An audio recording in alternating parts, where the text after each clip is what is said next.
Hi guys, and welcome to another Watch Geek video and another unboxing and first impressions. Today we're unboxing a new model from Praesidus, which by the writing on this sleeve that was around the box, you can see they're US based. They're actually based in Phoenix, Arizona, and I've featured a couple of their models on the channel already. They specialize in doing reissues of military watches, and this one is no different because this one is the A11 Type 44. A11 is a watch from World War II, and it's also known as the watch that won the war. It was a standard issue for military personnel from the US and later even from the UK. It was historically made by Waltham, Hamilton, and Elgin, and it had a certain design and certain specs that were done by military, or should I say, they were given by military, and then they needed to be followed by the three companies that I named. Praesidus does a very true to the original reissues, and this is one of them. So let's remove this, open the box, and see the watch itself.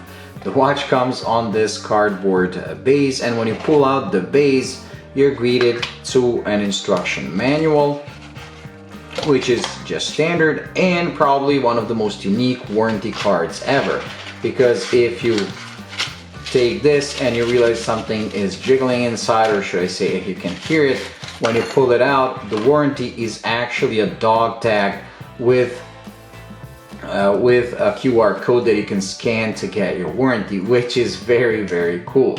This is probably the coolest warranty I've ever seen. So let's move this away and take the watch out of its box. And one of the things that really strikes you right away is the bracelet. This is actually a bracelet that was popular in the 40s and actually worn by military personnel as well. It's called the Bonclip bracelet. It was loved by military because, as you can see, you have a lot of space between the links. So it's very pliable, very breathable, and I can see this as being worn by someone who's at war in a jungle or somewhere where there's a lot of humidity. Very cool. I've never had the opportunity to wear anything with this type of a bracelet, so I can't wait to start wearing this watch to see if this is a win or a fail. The watch itself, as you can see, this is a 38mm version, so it's kind of modern in size, but they do offer the true to the original 32mm, but I didn't go for that because both of them come with 13mm of thickness, thanks to this highly domed acrylic crystal that actually has AR coating. When I imagined the 32mm watch with 13mm in thickness, I just thought it's gonna be too thick for its size, so I went with a 38. The power in the watch is a manual wind Landeron L21, beats away 28,800 BPH. So as you can see, the watch was not moving, so you actually have to wind it to start it, and it does come with hacking. So as you can see, the acrylic crystal gives this warmth, and the dial layout and the hands layout is pretty much an A11 watch. So you have very readable hour markers, you have a minute hashes, and then on the outer edge you have the minutes at 10, 20, 30, 40, 50. So this is like the standard or the design that was, like I said, given by the military and then followed by those watchmakers, and that's why the original A11 watches didn't have the brand name at 12 o'clock, so this one follows the suit. The case back is closed. Here you have some information, and I can't wait to see this watch under macro to see how they executed these hands, because as you can see, they're completely they're made out of Loom. There isn't a frame and then Loom inserted inside, but they really stayed true to the original. The winding action is very smooth, and despite the watch not coming with a screw-in crown, it actually comes with 100 meters of water resistance. The seconds hand is the only polished part, or should I say silver part, on the dial. As you can see, everything else looks like it's printed, including the hour and minute hands.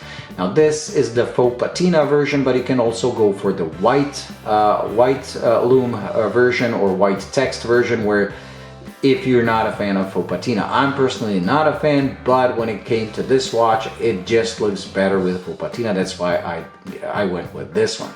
The whole case is polished, as you can see, and it's a very simple, like I said, staying true to the original. Now this is just the unboxing and first impressions. So like I said, do stay tuned for the full review when I do the macro shots, because I want to see just how well this is made. But overall, I really do like the design. I mean, it is timeless, and this bracelet is something that I just have to try on. So we'll put it on my wrist to do a loom shot, and that's gonna be it for today. Let me just try to figure out how to put this one on. So basically, once you pull this part through the part here, as you can see, you can simply, you just go around, and now as you can see, this, it's even signed with Praesidus. When you push these, the little things go inside. So if I put it, let's say to this size or this size, push it, release it, and it holds. And wow. Okay, I'm liking this. It's very comfortable because it like gives no resistance, it just follows your wrist. They did include quick release spring bars on this bracelet if you want to put it on a strap, and they actually do offer a selection of straps, including a bund strap to stay true to the vintage theme and the military theme of the watch. But I do like this bracelet. I don't know how it's gonna handle like day-to-day wear. I'm gonna report that when we do the full review, but I do like it. And I like it that you can take it off like this. It doesn't fall apart completely. To open it completely, you have to like push these tabs and then pull it out, but like this, it's very cool. Okay, so let's charge the watch for a couple of seconds. We're gonna do a loom shot, and that's gonna be it for today. Okay, with the watch charged, let's zoom in, let the camera focus, and turn off the lights. Wow, the loom is actually pretty good, and I kind of expected only the hour markers in the hands to be loomed, but I'm liking the fact that the whole minute track with the numerals and the minute hashes is also loomed. Naturally, because of the size, they're probably going to disappear pretty quickly. Only the hours and the hour and minute hand and the hour markers are going to stay visible, but I do like this quirky detail. Now I'll have the report for the loom when it comes to the like all night lasting ready for the review, but I don't expect this to last all night because this is a faux patina. If you want stronger loom, you just go for the regular white numerals model. Overall, a very cool like a reissue of a very known military watch. I do like the simple design. When form follows function, that's when you get timeless design that even like 100 years from now is gonna look cool, and this is one of those cases. Very nice, very cool. I'm gonna see how it handles my daily wear, and I can say, like I said, I can't wait to see it under macro. Thank you for watching. I hope you enjoyed. If you did, please like and subscribe, and I'll see you in the next one. Bye.